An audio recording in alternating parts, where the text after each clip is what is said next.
Hello, everyone. Life for most of us is filled with hustle, bustle, and chaos, meeting deadlines of all kinds, being a slave to time. And before we know it, the day, the week, the month, and the year is over, and we look back and wonder what we actually have to show for it. We spend most of our time on that hamster wheel of life. And when our lives are that busy and we are that consumed, we kind of expect our joyous moments to be grand gestures, when in fact we should be looking for and creating joyous moments in the smallest of things every day. Silly as it sounds, it seems we need some help learning how to find joy in the simplest of things. And to help us do that, we welcome today here on Syntropy, Dr. Akashni Maharaj, counseling psychologist and the author of the I Am and Love Thyself series. Akashni has also written several books, so she absolutely knows what she's talking about. Dr. Maharaj, or Akashni, as we are known in friendlier terms, thanks so much for joining us here on Syntropy. Thanks, Uveka, for having me. So I know that this seems like it's the simplest of things that we should be able to do, but you and I have known each other a while now, and recently your posts have really hit home about feeling joyful. I especially love those you've titled Feeling Joyful. And like I say, it is what most of us think the simplest of things to find, but many of us actually don't know how. So I thought you'd be the perfect person for today's topic. Tell us about, just feeling joyful and what has brought you to this point of giving this advice to others out there. Well, thank you for that question. And Uveka, the Love Thyself series and being joyful as being part of it is actually the core, where I actually started to come up with ideas of how people can empower themselves. So many individuals coming out of COVID and, the whole, many people losing their jobs, losing family members. There was a lot of apathy in the world. And I felt that we lacked, as individuals, we lacked inner resources. We didn't identify our inner resources. So there's a correction there. We have the resources, but we didn't know how to access it because we were so overwhelmed with whatever's happening in the world outside that we forgot that we are people, we are breathing, we are individuals. So for me, the love thyself and feeling joyful within was to access that part of us that we thought, was just buried and had died with COVID. And that's how that came along. And you've made a point, Akashni, of sharing your advice and your thoughts on loving ourselves and finding joy. There's obviously a big need for it, as you've definitely identified, not only in the general sense of just interacting with people, obviously from your patients as well. No, of course, definitely. Most individuals who come for therapy, they come on the ruse that there's, some issue with a family member or work or just having life issues. But my focus is basically to help them tap into their own inner net kind of thing. So you're surfing your own inside net to figure out, okay, what is going on, what's happened, and why have we relinquished our inner power to external. And that is why, empowerment is so important. And the simplest thing of joy seems to be unattainable, but all of us have it somewhere deep down within ourselves. We need to access it. We need to be able to kind of fine tune to be able to pick where that joy is. So Akashni, you've had a bit of a personal journey, which I know about. Are you happy to share that with us and maybe tell us just, how that has brought you to this point where, somebody can go, oh, what qualifies you to tell me how I can find the simplest of joys in my life?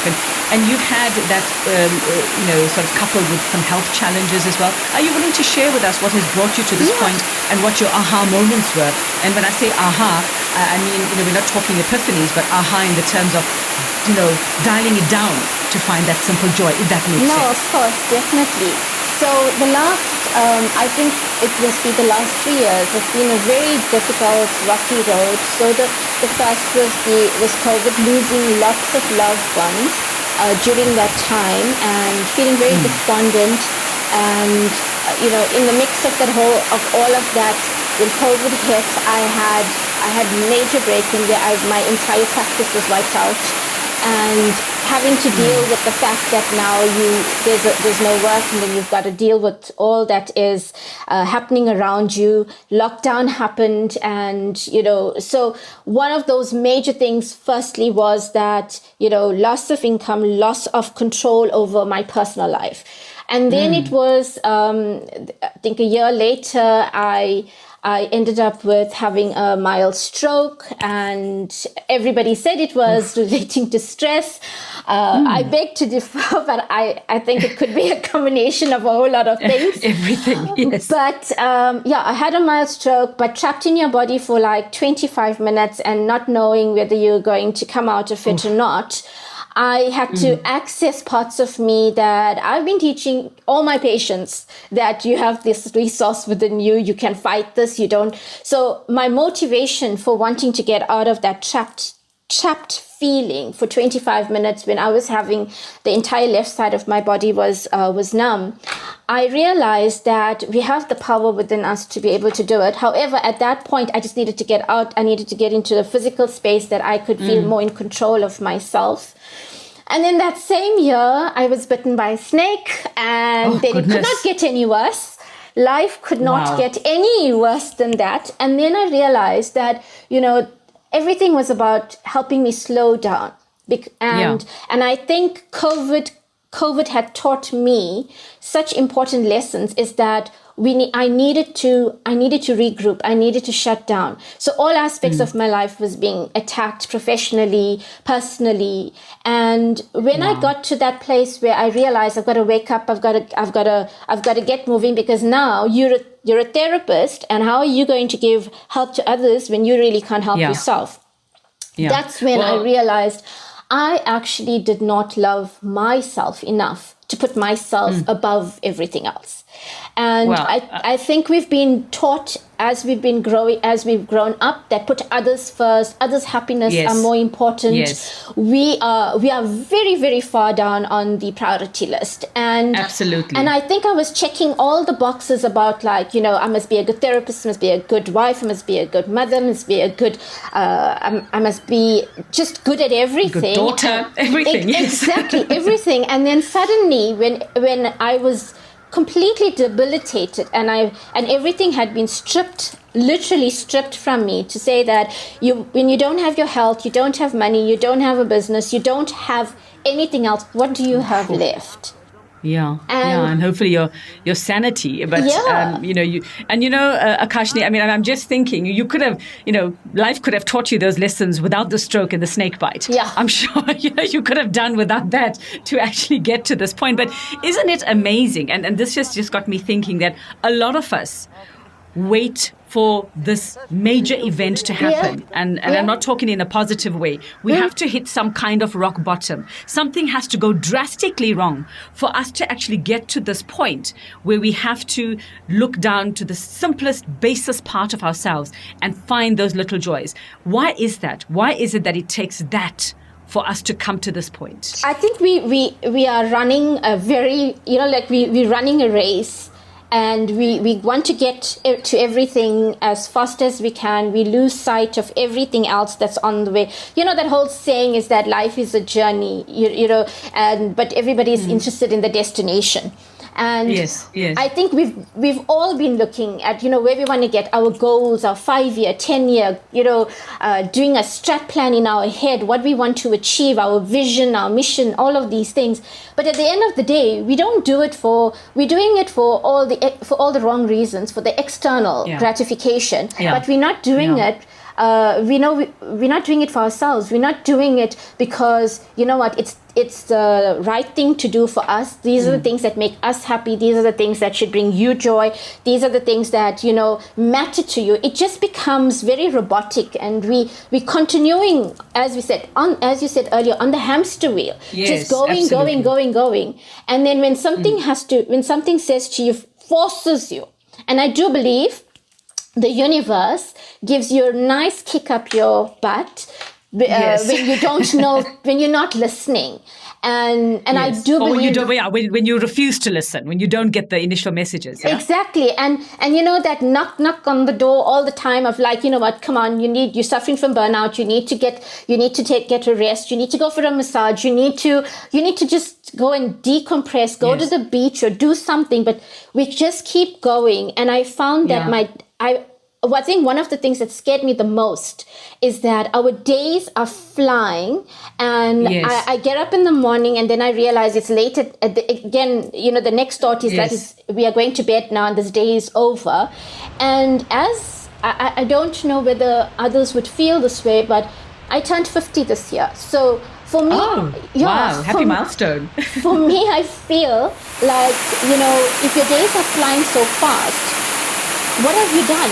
What have you done to, to really say that, you know what, you've lived 50 years? Is it all the accomplishments or is it all the tragedies? What is it that defines who you are? And that's very interesting, because when you say, what have you done? Most people will look up and say, look for the awards on their walls, look for the trophies, look for the accolades, look for the bonuses that have come their way. But that's not what we're talking about. No, but I did a post the other day about imposter syndrome. So even though you've achieved all of those things, 99% of us are suffering from also imposter syndrome. So even as much as you're achieving, you're still not getting to enjoy it. And so what is the point of all of it? So, for me, I remember saying, somebody said something. I was very young. I must have been about 16 or something, and I went for a wedding. And these Indian weddings are so lavish and all of that. And a lady was sitting next to my mom, and so the girl that was getting married, she was a doctor. And so the lady that's next to me, she says, the mother-in-law of that girl that's getting married told her, you can get all your degrees.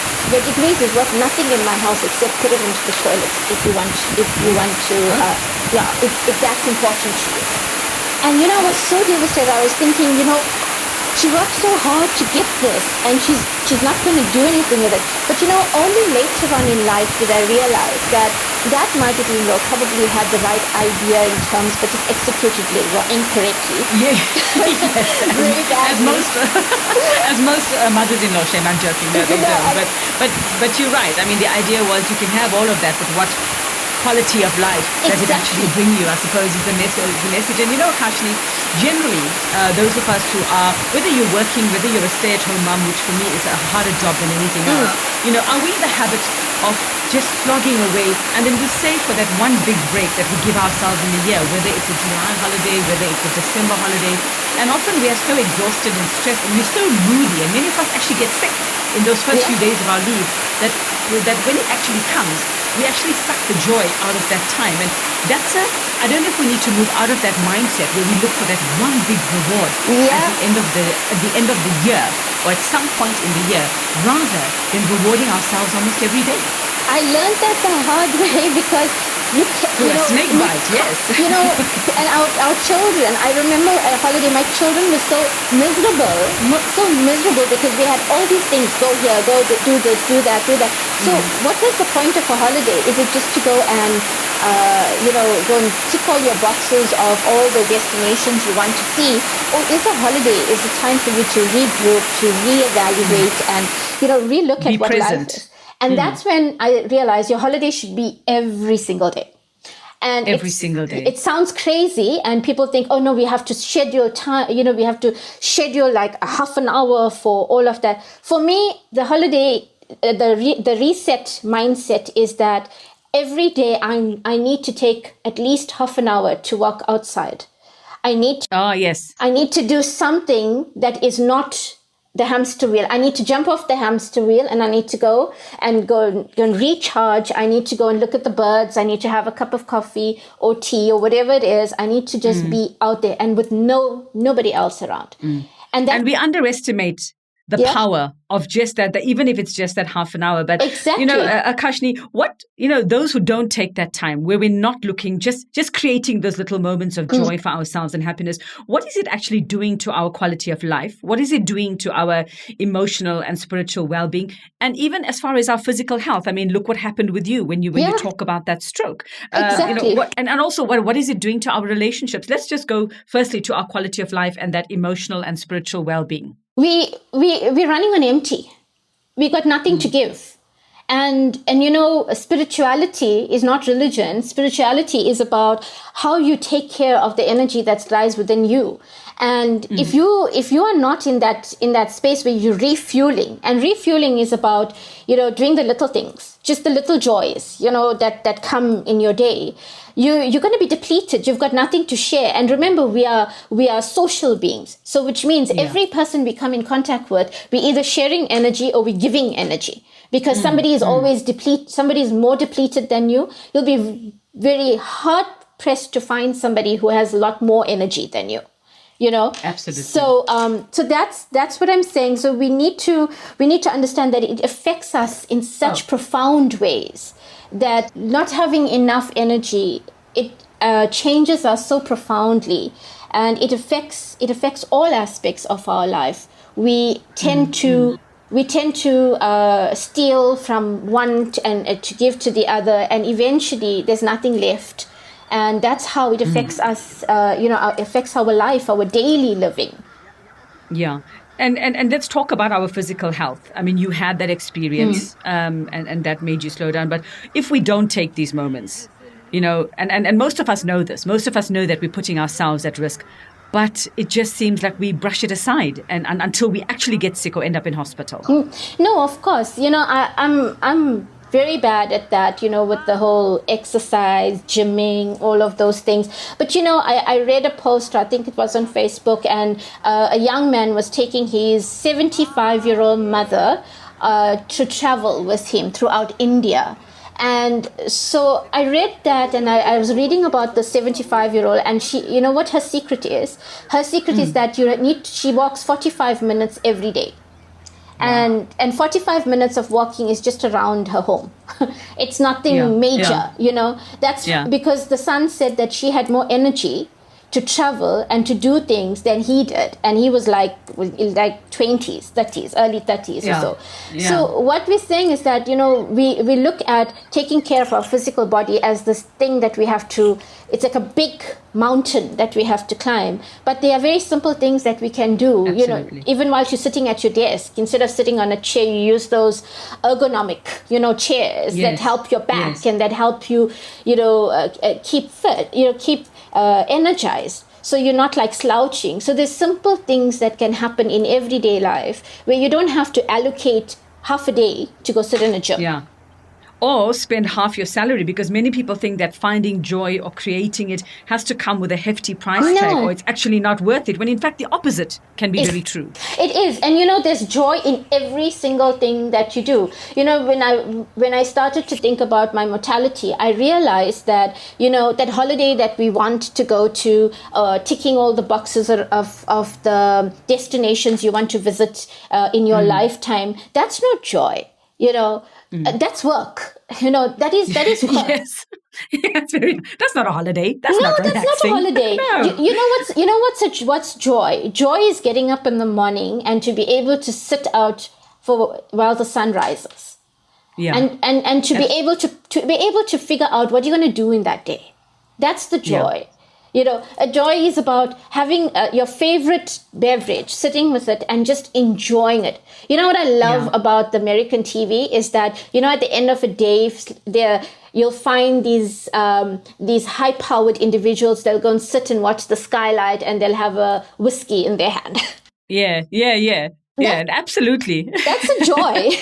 That's joy. Well, look, even if you don't have a skyscraper to sit up on at the top there in New York or something, you can do it wherever you are. Look out your window. And, that's the thing, Akashni, is we make time to maybe have an international Zoom meeting at 4 a.m, depending on, what sort of timelines are. We make time to do it at 9 o'clock at night if that is the demand for work. But we find it so difficult to make that time for ourselves, to get up maybe at 5 and watch the sunrise. But we do it for a meeting. Yeah. Or even sit at night and watch the sunset. But we don't make that time. It just seems like it's an effort. Yeah, because, once again, we think all of that is a waste of time, and it's not a priority. But you know how important Why is that? Why is that? Sorry to just jump in there, but why is it that we feel that those things, that is a waste of time when we're actually investing and pouring into our own cup, even if it's just in that 15 minutes or half an hour? But for me, I believe that we were brought up that way. We were brought up to be like there's like a linear process. You gotta go to school. You gotta get a job. You gotta earn money. You gotta get your 2.5 children. You gotta have your house. You gotta have 2 cars in the garage, and then you've achieved. That's it. Yes. And you've got to fall into bed exhausted every night. Yes. Then you know you're worth something. Hey? Exactly. So we've been ingrained to believe that nothing else matters. You shouldn't be taking a nap during the day because then you are lazy. You shouldn't be bring home work, then you're not worried about your family. If you don't have enough money in the bank, which means that you can't provide for your family. If you go for a spa treatment, that means you're wasting money. So yes, it's you the could way, be using it for something more useful. Exactly. So we wired that way. We are so wired to believe that this is how you should be living your life. And then somebody comes and says to you, hey, you're a human being. You're made up of all these cells and this energy and all of these things. How are you actually taking care of it? And then you realize it's not about, you're more than just your job. You're more than just being a parent or a daughter, son, whoever. You're more than that. And suddenly you have to stand up and really now pay attention. And that's, And Akashni, you speak about how this is how most of us were brought up. This is what the expectation is. How do we break that cycle? How do we live our lives, and what can we do every single day to show our own children, or children that we come into contact with? Not everyone is a parent, whether it's nieces, nephews, whether you're a school teacher. How do we actually change that and break that cycle where we are teaching the next generation or our youth to actually not be that way? Because it actually makes you more productive, doesn't it? When you actually take these moments for yourself. It's not to say, like you say, that you're being lazy. And some people go, if I relax, it means I'm not going to be productive. I'm not going to finish my work. How do we break that cycle? How do we start to create this new atmosphere and environment? Live for today, not tomorrow. And live mindfully. Get up every day with a mindful attitude to know I'm going to enjoy everything I do. It may be boring as hell because you do it to every day the same thing, but just having a meal with your family and enjoying that moment, you will learn so much more as compared to having a robotic mindset where I just have to do this. Now we're having a meal together. You'll get to connect on a much deeper level. So if you're living for today, which means that every single moment is precious because you don't know what's happening in that next moment. You're not living in the future anymore. And that is the key to being joyful. The key is here, now, be present. Like as you and I are talking, we have to be present with each other right now at this point, not just because we are recording a podcast. It's because we need to be able to send a message across, not just to the world, but to each other. Because whoever's listening to this and who's part of this team is also listening to the conversation we're having. So we are being mindful about how we are, where we are, and what we say and what we do. And being in the moment and listening. Yes. Listening is also the key. Listening exactly. And you can find your joyous moments in actually listening. And, this leads me to wonder, Akashni, do we have preconceived ideas of what joy is? I mean, like you say, we watch a lot of things, we read a lot of things. So those preconceived ideas, do we limit ourselves when we have preconceived ideas? Because, I mean, let's be honest, the world is a much more open place than when you and I were growing up, right? So if going out for a night on the town in a pink tutu, whether you're a boy or a girl, brings you joy, you can actually do it. Yeah. You can actually do it these days, and people may look twice, but then, they brush it off and go, if that's what makes him or her happy. Yeah. Look, you have to be okay with who you are. You have to be okay with who you are. Our preconceived ideas have to be shattered, but it can't be shattered just, overnight. It has to be done very incrementally, small little chips at it. And eventually you'll get to that point where you will live according to your own rules. Because right now we live according to rules that are dictated by parents, society, the world, how the ideal should be. We don't live according to our own rules. And that also makes me think about what barriers do we create within ourselves? What barriers exist that we don't recognize within ourselves that stop us from experiencing real joy? You mentioned about being happy with yourself. And I would venture a guess that there's a very small percentage of human beings out there who are actually very happy with who they are. No, it's because of a lack of acceptance. But a lack of acceptance is also a fear. It's a fear that you have to be a certain way. And we try to fit molds that have been created by, by whoever, whoever's out there who's creating molds, and you feel like you need to fit in. And because we want to fit in, we can never truly be happy.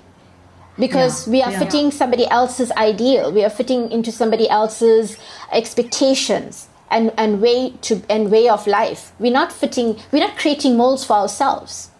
But and again, it comes down to creating an upsetting the apple cart. Yes. If I do this, it's going to make somebody else unhappy. So I won't take my joy from this moment. Exactly. And that is it's fear. It's fear of loss.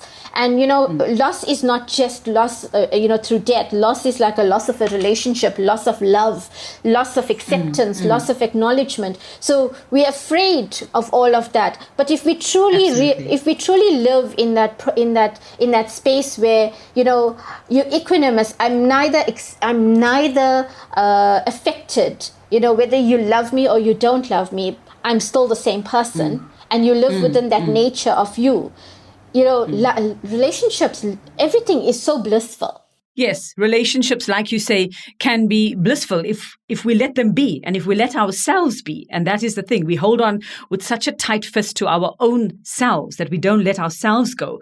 But and I'm probably going to make a lot of people cross here, those who like posting. And I'm not talking about your post. I'm talking about people who post everything about where they've been, what they've eaten, everything that they've done. So it seems sometimes that even if we do find joy in certain things, many of us are so caught up in actually taking the nicest picture and posting our joyous moments for the world to see on social media, that sometimes we actually miss the moment itself and we miss the real feeling that moment was meant to create in us. Is that becoming a bit of an epidemic, you think? Just living for social media, what looks like a joyous moment, but we actually haven't even soaked it in being right there, being present in that moment. That's true, but you look on the flip side to that, those that do take that brings them joy. And so if they, there are two parts to that. So the one, yes, you're missing out on really the important things. But to some people that I've come to realize lately that that's an important part of who they are. They want to be out there. They want to take the perfect selfie because looking at your picture, it brings some measure of joy within them that, I've accomplished something. So I always say, instead of looking at a glass that is half full, we should look at, okay, how can I drink this? I'm thirsty, I need to drink this, so this is important. Oh, that's interesting. I like that. How can I drink this? Okay, I like that. That's a new one. Thanks very much for that. I'm going to remember that one. So, Akashni, let's just remind people who are listening to us today, those who are listening, just, again, where are the simple things? I mean, we know nature can be a great source of joy. Sometimes just being alone, and a lot of parents are going to like this one, just being alone for a few hours, or even like you say, half an hour. hour can just help you reset, can bring you the joy if you choose to make yourself happy in that time and you're not sitting making grocery lists or to-do lists. And many people find joy in physical activity or exercise or doing their daily runs with people that they love, whose company they love. So let's just remind everyone where they can find and where they can take those sips, like you say, of drinking from those cups that might seem half empty. Yeah, I think surround yourself with the right company. That would be my first one. And, the right company makes a huge difference because they can propel you to do really great things. And if you don't have the right company, find a place, even if it's a toilet. Go in and you can disconnect from everyone else. Right. Lock the door. Exactly. Stop worrying and keep it moving, because I think one of the main problems we have and where we get stuck is that everything is a problem, and we can ruminate over a problem for hours, and that problem's over. It's done. It's moved on. There's nothing left about it, but it's still living in your brain. So stop worrying. Just move on. The other thing is get out of your comfort zone. Comfort zones are very, they kill your soul. So every day challenge yourself to do something a little different. And to get out of the rut. Exactly. And it doesn't have to be major things. It could be like if every day you said no to something. Today, say yes. Which means that you got out of your comfort zone and you're saying yes to something which is totally out of character for you, but it will push you and move you out of stagnating. And in the context of what we're talking about, sometimes learn to say no. Yeah. Because saying yes to everything stresses you out. Learn to say no and take that 1 hour where somebody was asking something of you and dedicate it to yourself. Exactly.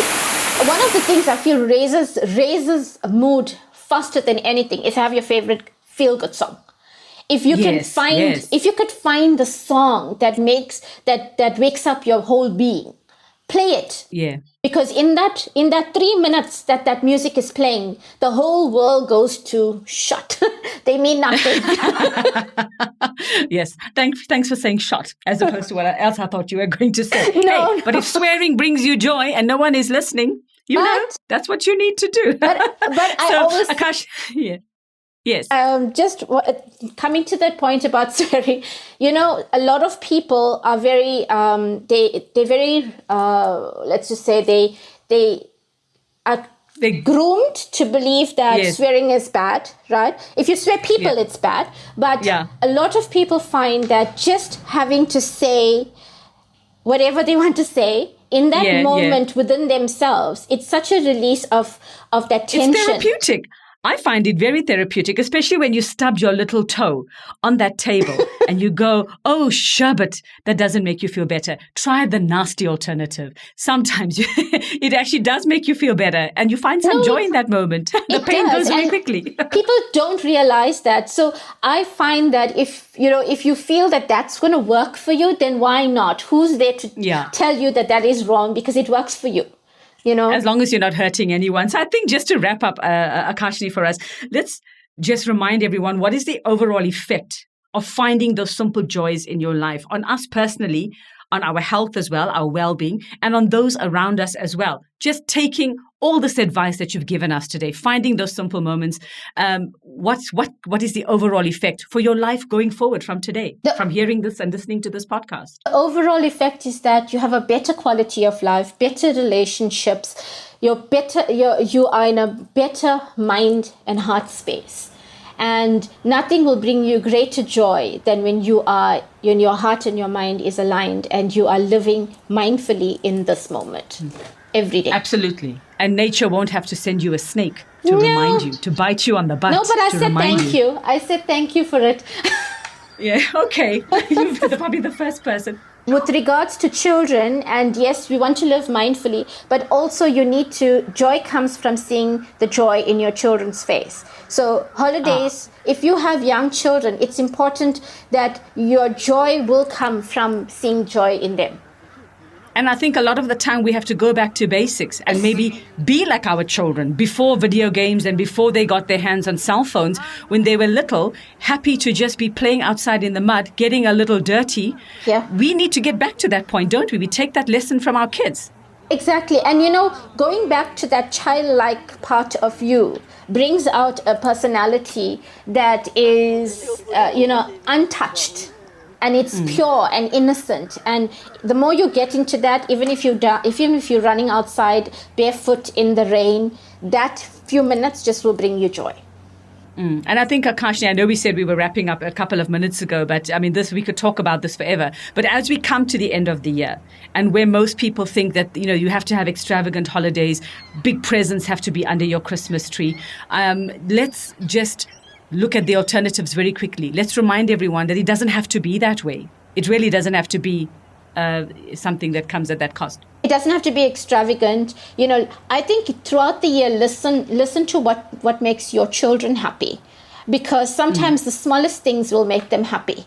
Not just children, everyone around you, everyone who is on this journey with you. The one of the things with individuals is that when you buy gifts that you like versus what you like versus what other people really want. Yeah. Right? Yeah. If you actually are mindful and you are living joyfully, you can actually be present in noticing exactly what brings them joy. And just sometimes, just taking somebody out just for a coffee will bring that person joy. It's just an experience. It's the experience, because people will remember how you made them feel, not what you gave them, because that will get packed away. So I think in all aspects of life, you need to pay attention to what actually that person needs. And then you work your way accordingly, because I don't think any child really wants something that's so extravagant that it's going to break your bank. Absolutely. Even if it's on the top of the list, there are probably lots of other things that they need that more than that. Well, absolutely. And I think while we're thinking of other people, do the same for yourself. Look at what you absolutely really need. Dr. Akashni Maharaj, thank you so much. Such an honest conversation. And thank you for sharing your experiences with us. Mild strokes, snake bites, hitting bottom there with the business. I mean, but look where you are, and you're the best placed person to give us this advice on finding the simple joys. Thank you so much for your time. So folks, isn't it just so true that we're so focused on what we think is the big prize at the end of a long, tedious year that we absolutely miss the obvious things around us that can bring us so much joy? There is no limit to how much joy we can create or how much is already around us, waiting to be noticed. Sometimes your biggest source of joy can be found in the smallest of things, as we've heard today. So stop, take a moment every day if you can, and just soak up the joy.